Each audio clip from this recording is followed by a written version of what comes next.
Morning বন্ধুরা, তোমরা সবাই কেমন আছো? আশা করছি ভালোই আছো, আমিও ভালো আছি। শুরু করলাম নতুন একটা দিন, নতুন একটা ব্লগ। মানে আমার কাছে এটা সকাল, আমার ছেলের কাছে এটা দুপুর, দেখবে? চলো, চা ফুটছে সকালের। সকালের চা তো খাইতেই হবে, কিছু খাও না খাও চা খাইতেই হবে, মানে আমার খাইতেই হবে। কেউ খাক চায় না খাক, আমার চাটা লাগবেই। তো সকালে চা ফুটছে, চাটা আগে খাওয়া হবে, তারপরে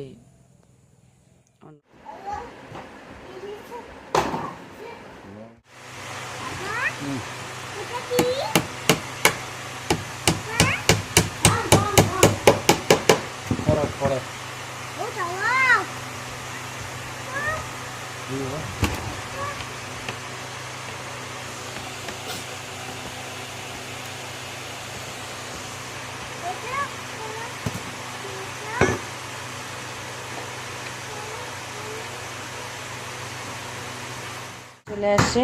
এই যে লাউ শাক শাশুড়ি বসে বসে কাটতেছে, আর ওইখানে আছে পুঁটি মাছ, ছোট ছোট মাছ, জীবন নষ্ট করা মাছ।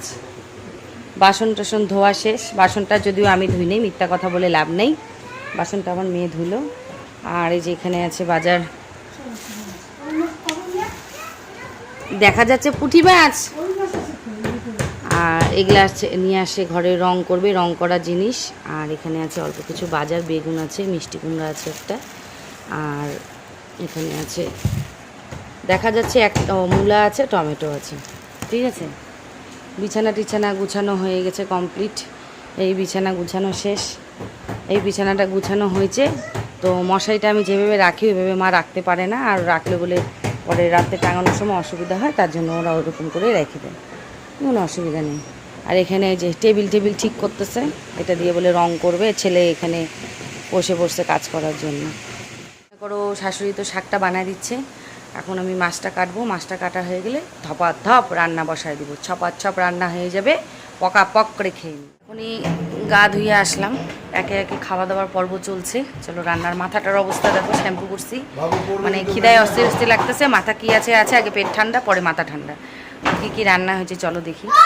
আমার ভাত, এটা হচ্ছে লাউ শাক আলু দিয়ে বেগুন দিয়ে মাখা, এই যে এটা।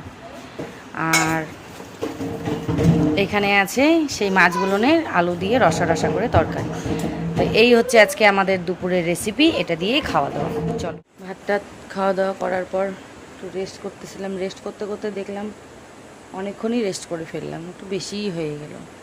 এখানে কাপড় চোপড়গুলো বাইরে আছে, এগুলো তুলতে হবে, শুকায় গেছে সব। আর এই যে আমার বরের কাজ দেখো, এই জায়গাটা রং করলো নিজে, বাপ বেটিতে ঝগড়া ক্যাচাল করে রংটা করলো। রংটা বোঝা যাচ্ছে না, তো আমি বুঝাতে পারতেছি না, সবুজ আর হলুদের মধ্যে কম্বিনেশন করে। আচ্ছা, এখানে রং করছে সেটা একটা আলাদা ব্যাপার। দেখো কোথায় রং মাখছে,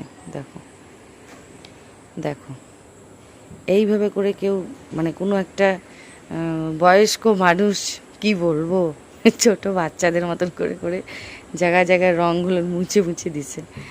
তো আর একটা জিনিস তোমাদেরকে দেখাই, যেটা কালকে বানাইছি কিন্তু তোমাদের সাথে শেয়ার করা হয় নাই। ওই যে দেখছো একটা মাচাং দেখা যাচ্ছে, তো ওই মাচাংটা কালকে আমি আর আমার বর মিলে বানাইছিলাম, কারণ ওখানে একটা মিষ্টি কুমড়া গাছ উঠতেছে, ওই গাছটাকে মাচাং দেওয়ার জন্য ওটা বানাইছি। ঠিক আছে, তো ওইটা মিষ্টি কুমড়া গাছটা যখন মাচাটাকে ধরবে, ঠিক আছে, মানে মিষ্টি কুমড়া গাছ যখন তার বাসা বানবে সেই মাচাতে, তারপরেই আমি সেটা তোমাদেরকে ভালো করে কাছ থেকে দেখাবো। এখনও সে বাসা বাঁধেনি, তার জন্য আমি আর এখন দেখাতে পারবো না, খালি মাচাটা যে বানিয়েছি সেটা দেখো। ঠিক আছে, নামাজ পড়ে উঠলাম, শাশুড়ি বেটারবো, এখন চা খাবো, চা বসাইছি, চাটা খাই। যে এখানে চাটা দেখানো যাচ্ছে, হ্যাঁ যাচ্ছে। তো চাটা এখন খাবো দুজনে মিলে। মেয়ে এখনও ঘুমাচ্ছে, দেখো মেয়ে ছেলে ঘুমাচ্ছে, মেয়ে ঘুমাচ্ছে, শাশুড়ি বসে আছে চায়ের অপেক্ষায়। তো চাটা আগে খাই, চাটা খাওয়া দাওয়ার পরে আবার দেখছি।